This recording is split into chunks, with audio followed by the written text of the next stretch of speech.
Welcome to Hiring Happy Humans, where we talk about all things HR with a variety of folks, from CEOs to community partners, sharing up-to-date trends, best practices, and our wild workplace stories.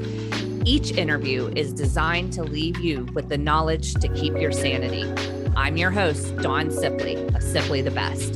Thanks for joining in, and let's jump into this week's episode.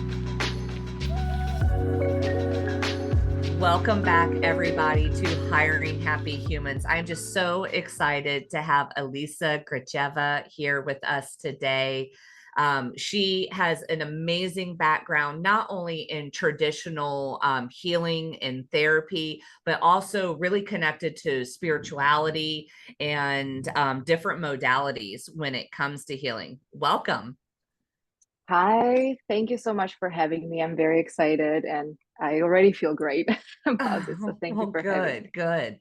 As you may know, a lot of what we talk about in the HR world is often we often talk about it in our relation to healing and growing and maturing and professionalism, but specifically how our traumatic experiences in life are kind of tied to who we are in the workplace.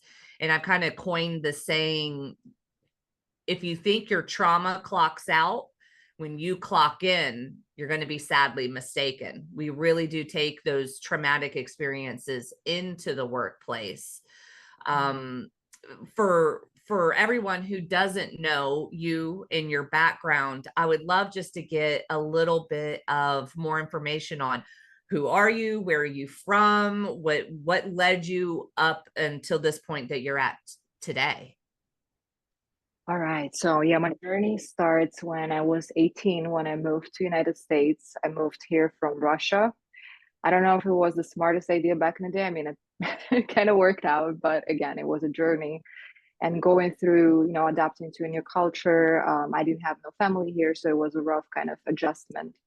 And then pursuing mental health as a career as well, from my own personal experiences, my own traumatic experiences as well, which again, I just wanted to figure out what was going on and why I experienced those things. So going to school, getting that education was a very important part. And it took me a long time. It took me about 12 years to get actually my degree and get myself, into the field, just because I had to juggle with a lot of jobs. And again, working on my own personal healing, which it was very limited at the moment when I was starting this path, right? Mm-hmm. So, but again, it led me to working with trauma. And that's something that I'm very passionate about. I do love people and I love trauma as well. I know it sounds weird, but trauma is our greatest teacher, right? If we're able to overcome that, then we have a lot of new opportunities because we're mastering ourselves through this journey. Right. So trauma, I feel like we often don't look at it in the way that, we look at it as something very bad and something that we're becoming a victim of, but in reality, we all have it. So right. If we look at it differently and we continue to move forward, and I love to bring that perspective to people as well. So yes, mental health and trauma is something that I'm very passionate about. So now I'm here. Yeah, I love that. And so with your traditional training through education and through your spiritual journey, what are the different modalities that you work with? Because there's really something for everyone if they're looking to find some of healing from some experiences that they've had.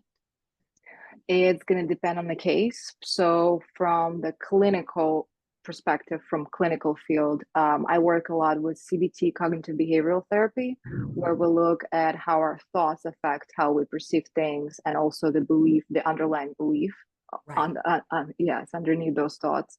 Work with EMDR, very powerful, revolutionary kind of method of allowing ourselves to detach and to reprocess certain traumatic experiences from the past as well. I'm really big on that. I really love this technique because I've tried it on myself, and now I'm working with people with that as well, and it creates magic. Existential therapy as well, finding meaning behind that. There's Viktor Frankl, who created logotherapy. It's working with finding meaning in any experience, and that's right. How trauma kind of finding that meaning even through the worst things, because he went through Holocaust himself, and he wrote a book after that, Men's Search for Meaning. Powerful thing. And then he created a logotherapy, which I love.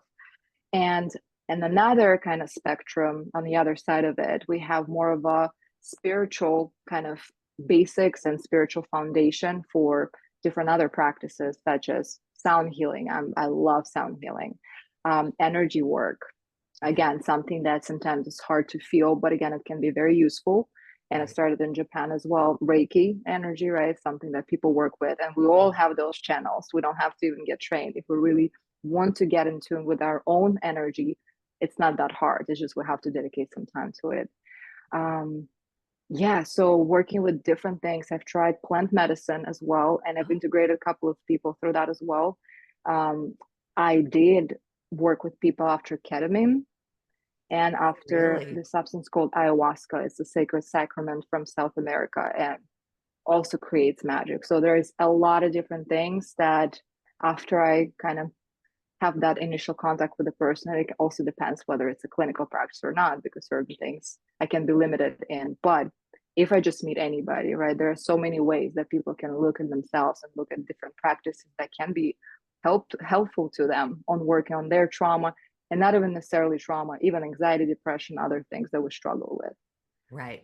Yeah, there's a new push in America for the use of psilocybin and Mm-hmm. ayahuasca and things like that. I know Joe Rogan has talked extensively about his experience of what he described as going to hell and back.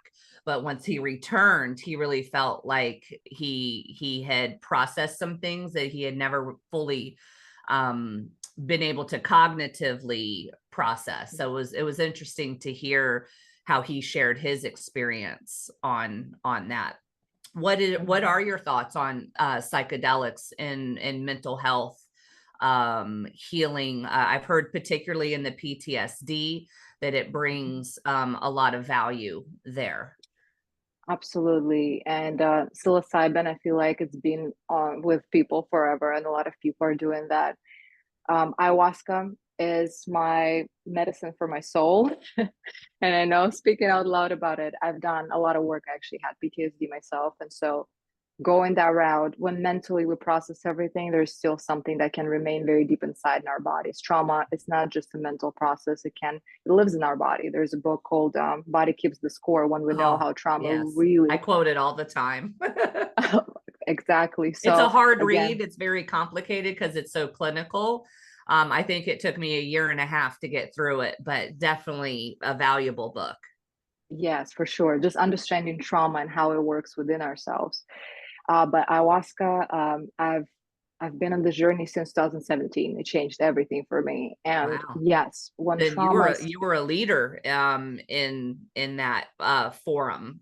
How would someone go about finding a safe place to have this type of experience? What would they be looking for? I would say, first ask for recommendations, right? Okay. And depending whether you want to do it in the US or outside of US, that can be a very different experience too. Hmm. I would say searching for, there are so many different traditions. There is Right. Huni Queen, there is Shipibo traditions, which I primarily journeyed with myself. And I got to tell you, it changed everything for me. It changed absolutely everything. However, it's not for everybody. Hmm. Ayahuasca is something that we have to always consider. And I know people who go there for one ceremony and then they stop, or they go for three and like, okay, I'm good. You Hmm. can get addicted to it, but again, it's just not for everybody, because you have to Right. be off the medication. You have to not have certain kind of disorders beforehand, Right. like bipolar, or if you have something with schizophrenia or on the spectrum, that can be a hard kind of thing to Journey through. qualify, Yeah. yeah, to get through Okay. with it. But it's absolutely phenomenal, and it can do a lot of good for a lot of people who are able to go through this. I feel like first for people, it's important to see if they get that calling. If something, they start hearing about it, if they get interested, right? Something is kind of pulling them, then there's Yes. definitely a research that needs to be done, but also the intention counts. It's not about, okay, I just want to go try it out.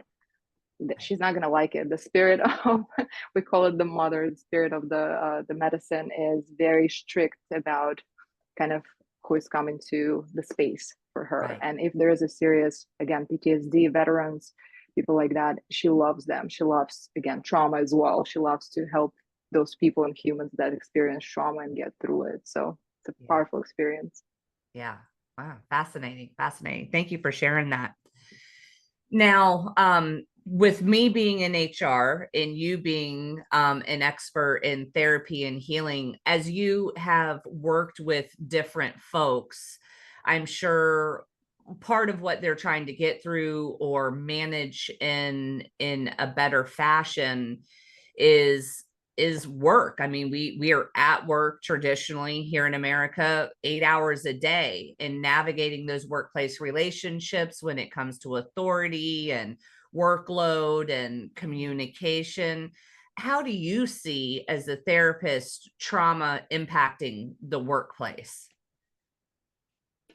I think it's not just impacting workplace. I think it's impacting life overall. But Yeah. again, I feel like a lot of times as we're, growing up, we're learning that if we show a sign of weakness or vulnerability, we call it a weakness, right? Mhm. Then something is wrong with us. So we close ourselves from the world sometimes, and those things that we really struggle with, we don't want to address them. But when we bury feelings, we bury them alive, so they're not going anywhere. And I feel like that's the first thing that we have to kind of keep in mind.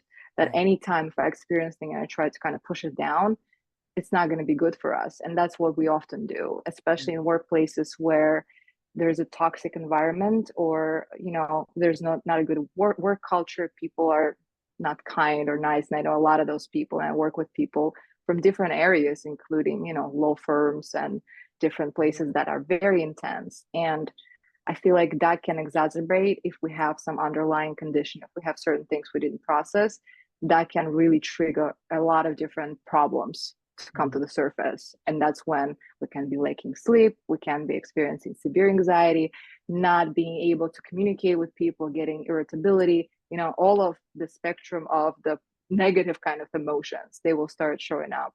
And oftentimes, if we're not able to respond back to our environment at the workplace, what do?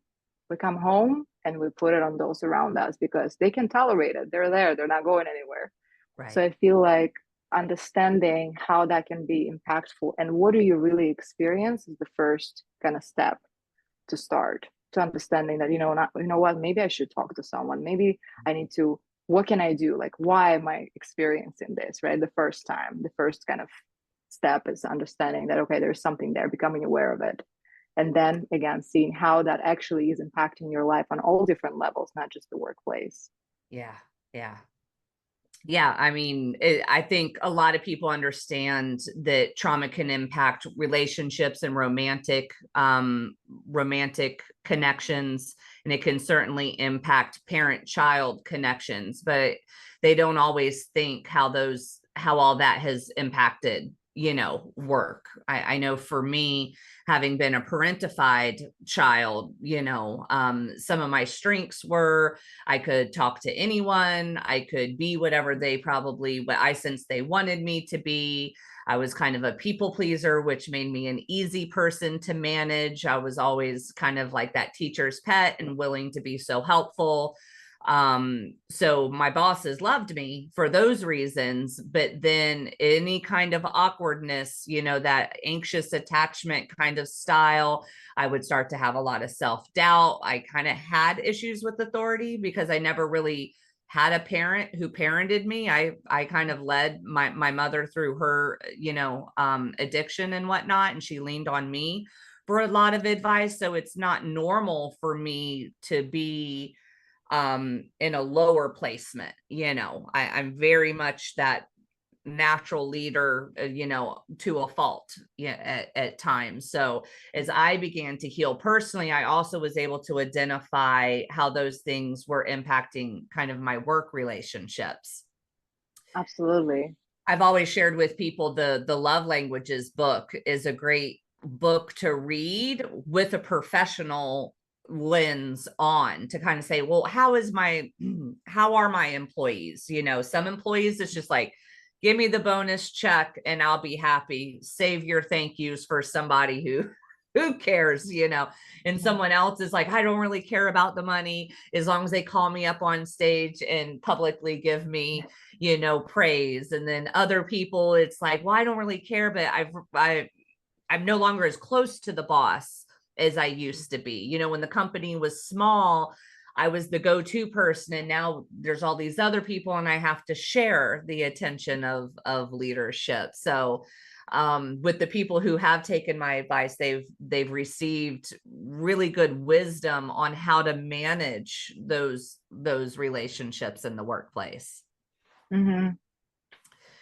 What is a book that you would recommend for someone to kind of help with, you know, with communication? Because I think so much comes back to communication and boundaries when you find success or find challenges in the work environment. I'm not sure if right now I can think of a specific book. Okay. I think just getting just aware of different ways of how we can communicate with people in general and what's the levels of communication, maybe even getting a workbook to really understand first how you are communicating, to start with that Oh, and see, okay, like maybe again, maybe I'm uncomfortable of like talking to this person altogether, or maybe I feel drawn to some other people. Maybe there's ways that I get stuck when I'm speaking, right? First to kind of becoming learning about what you have currently. Do you right. have any strengths in that, or there's certain areas that you would like to improve? Mm, And then based on that already, maybe again, I feel like workbooks can work great, especially for those people who don't have time for therapy. right. But again, you have to create time to do it at home as well. And I know Yes. sometimes we come back home and we're like, I don't want to deal with anything about that. I just want to relax, right? Because oftentimes we also work in places that we don't feel like we have purpose in as well. So Mm, sometimes the jobs are not aligning with what we consider to be fulfillment, right? And so mhm, we get home and we're like, I don't want to think about anything else. I'm exhausted, I'm drained. right. So yeah, to start, I'm deviating a little bit, but yeah, to start with understanding again, what's your pattern? And if you want to change anything, because sometimes people don't even think that they want to change anything. They're going through life and they're like, I'm fine the way I am. This is who I am. I cannot tell you enough how many times I've heard, well, you can't teach an old dog new tricks, or in general, oh, I can't change. I'm this age and I'm that age. And I see people change all the time. So as Right. long as we're open to it, because again, we talk about placebo effect, right? If I'm open to it and I want to improve something, if I really feel like there's something that I'm missing as far as communication, or I'm not able, let's say I don't have friendships, or I'm not very a part of the group at work, whatever people experience that can be an obstacle to them feeling like they're whole and complete and they have purpose. And because Mm, ultimately we are wired for connection. yes. Everything in here, everything that goes in the vagus nerve, right? If we look at all of this, how we're built, how our brains are built, we're wired for connection. So even if I'm isolating from society, if you will, Mm. that can be, it's like, okay, I don't struggle with communication skills, but I really don't like people. I don't want to talk to anybody. Well, right? There can be a different thing. Maybe you have to start with something more fundamental and then move up to like, okay, how can I improve the skills for Right. myself? Yeah. Okay. I love that. I love that. Why do you think in today's society there's such a disconnect from community? I mean, not too many, one generation ago, two generations ago, we had community through religion, we had community through our neighborhood, we had true community and loyalty in our employment. People would start work and work 30 years for the same employer, and much of their identity was made of that. But now people job hop. Religion is less practiced than ever before in history. We have social media and we're all more connected than ever, but our suicide rates are through the roof. Like, what is happening? I want to say there's a lot of aspects. There's Yeah, a I know lot of that's a big answers to this. question. Yeah, so I feel like the phones ultimately, the social media that was built for us to use. So we have to look at tendencies of humans overall, and we are abusing everything if we get too much of it. We Mhm. cannot stay just normal, let's say social drinking, or just, how in the past we used to have the peace pipe that would be, given to another person in a circle and they would connect with that. Now people smoke cigarettes. Right. Alcohol the same way, right? Jesus drank wine, then now everybody's in the nightclubs chugging this thing, which abuse, right? Mm. And the same happens with social media because it also affects our dopamine levels and how Yes. how we function. And when we get up, we just go on the phone. You don't have time and you don't have desire to have boring conversations with your parents when you can just fill yourself up with those dopamine from your cell phone, so to say. And I feel like, again, learning to balance it out is the key. And social media, there was a study conducted for girls in Africa when they started measuring those ladies, those young girls who have the phone and social media. They had a higher rate of depression, body dysmorphia, and anxiety. And they were trying to lose a lot of weight, and therefore they were not happy at all. While other ladies that didn't have access to social media or the phones, they showed much higher rate of happiness altogether. So I feel like the main problem with us not being able to connect to communities right now, or all of the other aspects that you mentioned, is social media. As humans, again, we tend to abuse a lot of different things that we have access to. Yes. And keeping that in mind as well, social media can become one of those things. We did that with alcohol, we did that with cigarettes, we did that with everything. And food, sex is just a normal thing that, again, a lot of people do abuse. And probably why? Because they're unsettled. They're missing something. They're trying to fulfill their own needs in their own house. So they turn to strategies that give them some form of comfort, Right. right? But it's not really working when you do it in the long run and you're abusing that. And so phones, I feel like, became a very big problem, even though it's such a great source, like you said, right? Connecting and keeping in touch with other people. When we watch, especially reels, any type of social media, the reels are so short right now and information is going so fast that you see people just scrolling really, really fast. I'm like, how can you even read anything that you're scrolling through? Right. We're seeking that kind of dopamine boost.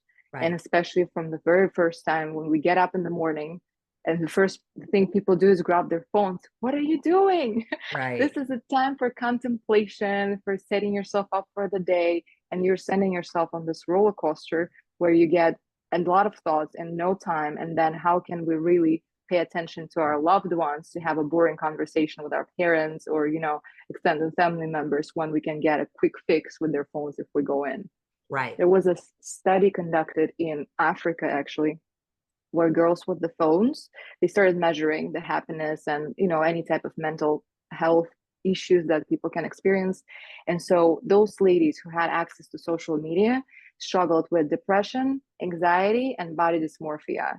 And so, of course, they didn't have the the happiness overall, and that was measured in there. While those ladies who did not have social media and did not have the phones, they actually were much more fulfilled and had healthier self-image and happier life. So it's fascinating. I feel like if we balance it out, that works. Yeah. And you also mentioned about like 30 years ago when people remained in the same positions.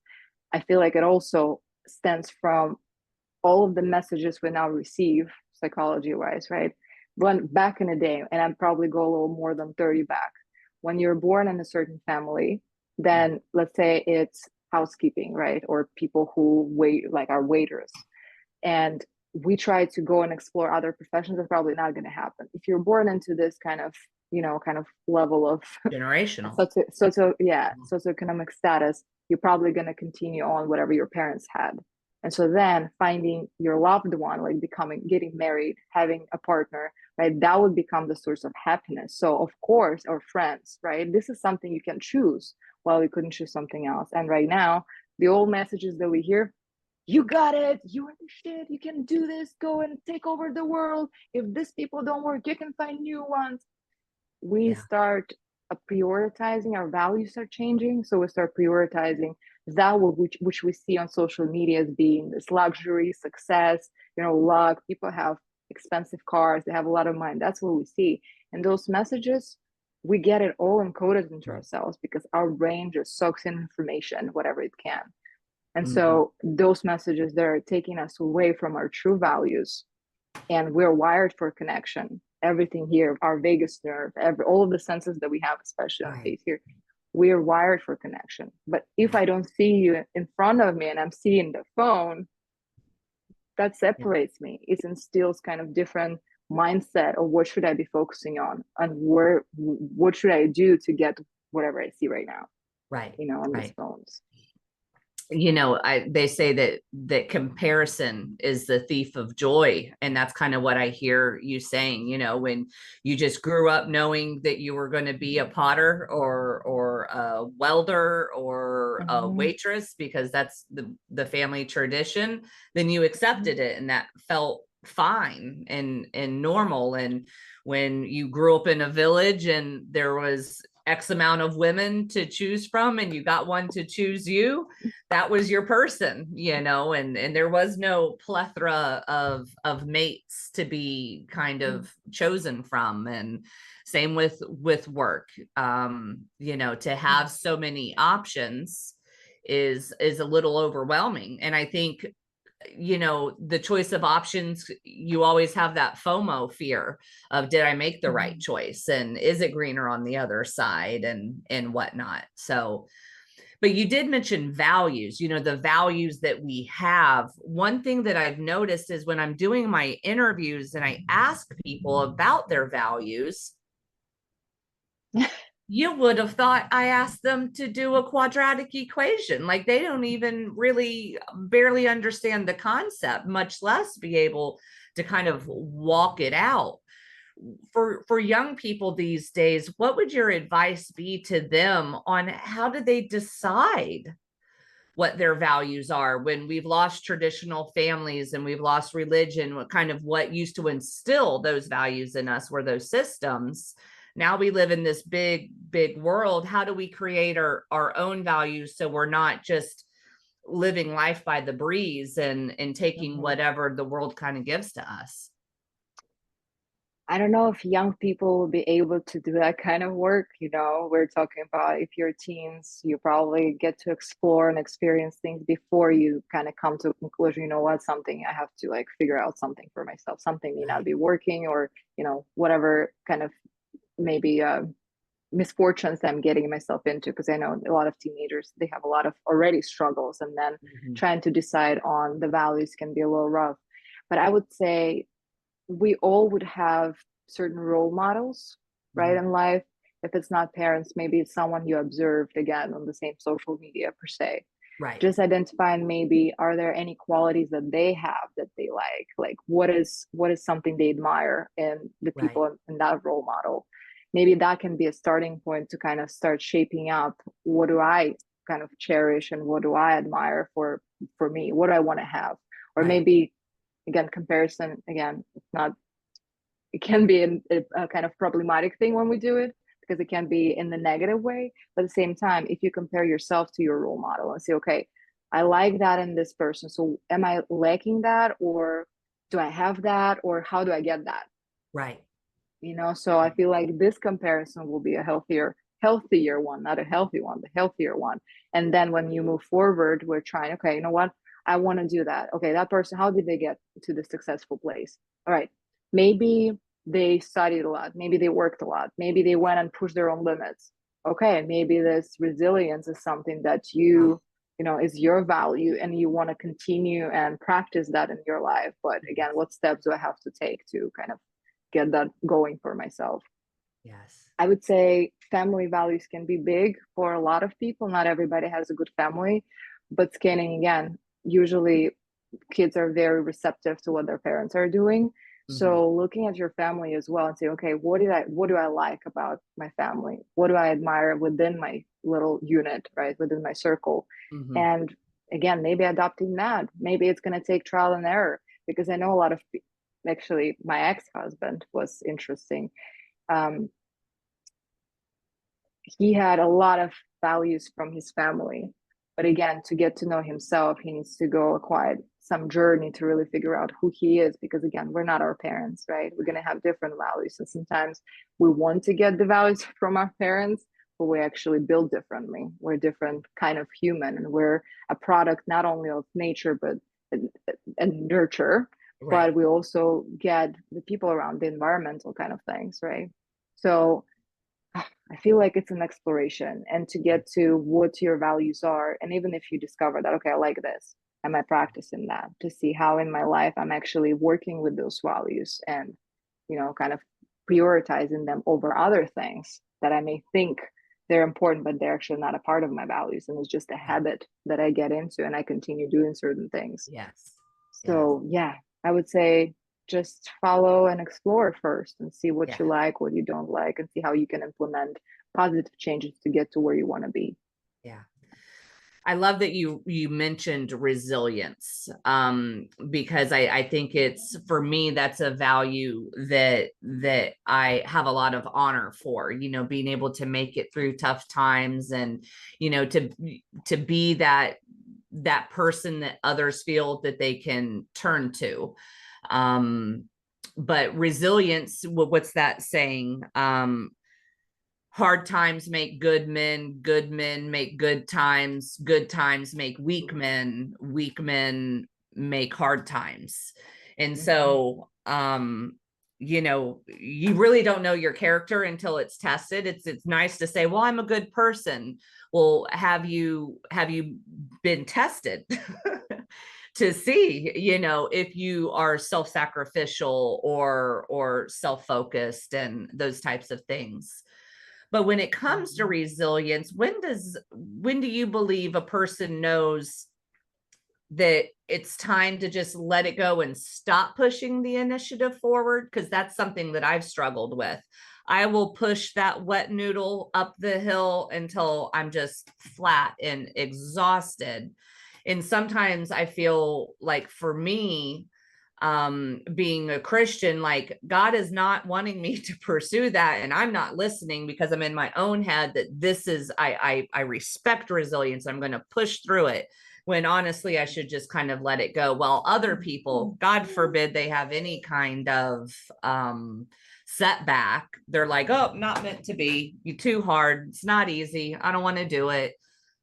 Where does one find that boundary? I feel like there is a difference between being stubborn and being resilient, because sometimes, again, we want to get to a certain point. It's like, no, I want that. Okay, why? First, we need to understand why we want that so much, right? Right. And I feel like there is, and that's where spirituality comes upon. And I feel like there's always time to be pushing, and there's time to be resting, Yes. and the Yes. balance is always important, and we cannot be always on the roll and just go for it and achieve. We have to have moments of downtime, and that's important. And sometimes when we're not getting the response we want from our lives, right, from whatever we're doing, so maybe it's time to kind of chill for a little bit and see what else can I be missing if I'm just opening myself up rather than focusing on this one goal. And that's why I'm very big in encouraging people to explore different areas, not just work related, Right. but hobbies, right? Maybe there Yeah. are other things that make you feel so passionate. Get those new skills, because if this area is not going, but you've done everything you can to make that work and it's not happening, okay, shift your focus. See Yeah. what else can you do in the meantime, because it's going to be very exhausting again if I'm going to be Right. pushing something against the wall. And I Right. love how you said that, again, following what God wants me, right, to do. Maybe that's not my path. And again, why do I want that? Maybe it's Right. influenced by our phones, by social media, by things like that. Yeah. Yeah. Awesome. I love just your fresh perspective on things, because I think we do live in kind of this grind culture that we just go hard. Especially, I kind of swim in an entrepreneurial world, and tomorrow is my company's 4-year anniversary, and it's always interesting to be asked, like, so where are you going now? What's the next and I'm just kind of like, nah, fam, I'm good. Like, my bills are paid, and my time commitment is at a solid like 6 or 7 hours a day. And I'm able to work in a space that I really enjoy, and I don't have to do daily tasks that are drudgery. Like, I don't want to be a millionaire. And it's kind of like, well, why did you get into business? It was like, so I didn't have to do things I didn't want to do. My Mm-hmm. husband jokingly says, because he's in the trades, he's so jealous that I get to choose who I'm around every single day. I hire my employees. I choose the clients that I pitch to. The social network that I have are people that are kind of like-minded but diverse in their Hmm. backgrounds and stuff like that. So I really appreciate your perspective on that.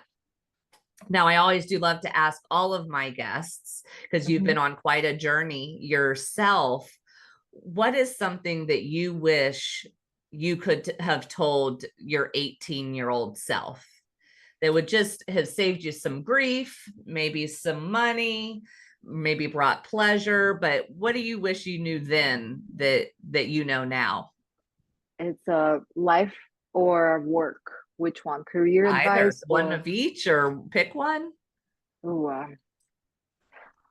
I feel like maybe I would say make sure you follow the healthy risks, right? Or the callings you get, the passions that you get, and to explore what you actually want to be doing. Because I feel like 18, when we throw people in colleges at that age, I feel like it's way too early for anybody to understand what they want to do. Because my goals at 18 were very different from my goals at 22 Right. when I went to school. And that's only Absolutely. 4 years, right?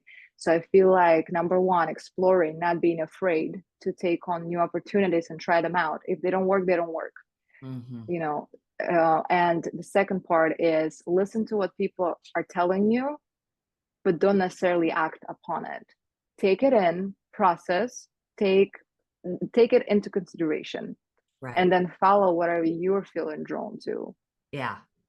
So I feel like getting information is important because oftentimes when we're teens, we try to push away whatever people are telling us, especially our parents, or Right. the opposite, we just follow bluntly after that, blindly rather. Yeah. And I feel like listening that important, getting as much information as you can, but then also do not settle for anything just yet. Give yourself a little bit of time to explore and experience different things, and maybe do Yeah. your own research or just experientially kind of go through a little bit or few years in the future and see where you are at. However, again, some people are kind of will want to go to college early on to make sure we're getting, ahead of ourselves. Life will be there for us. Yes, So it will. sometimes people go to school at 40s, at 50s. There's no time frame for this.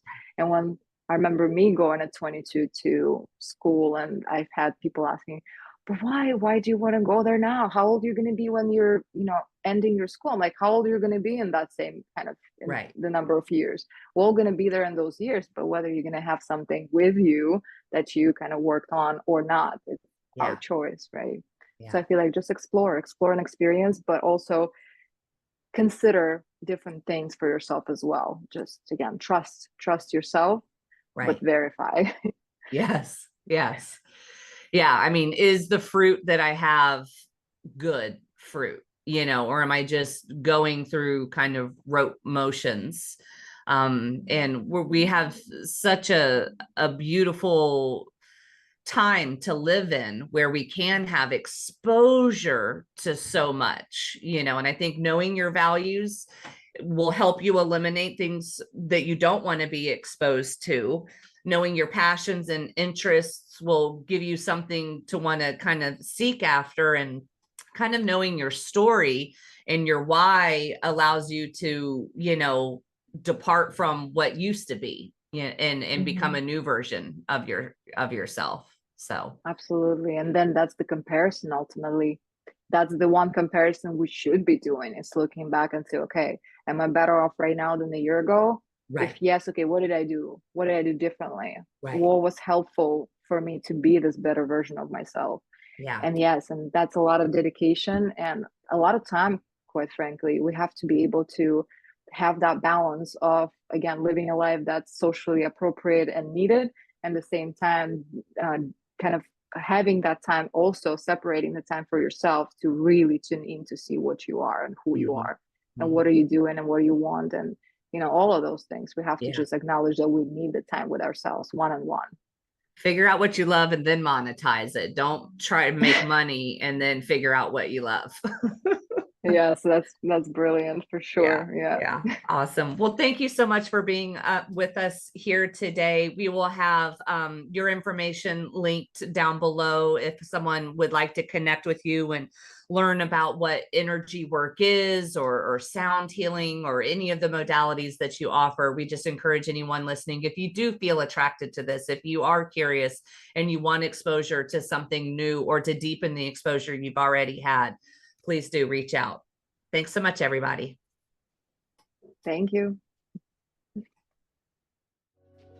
Thanks again for spending time with us today. If you want more HR stories and resources, go to simplythebest.com to join our newsletter. That's SIPLEY.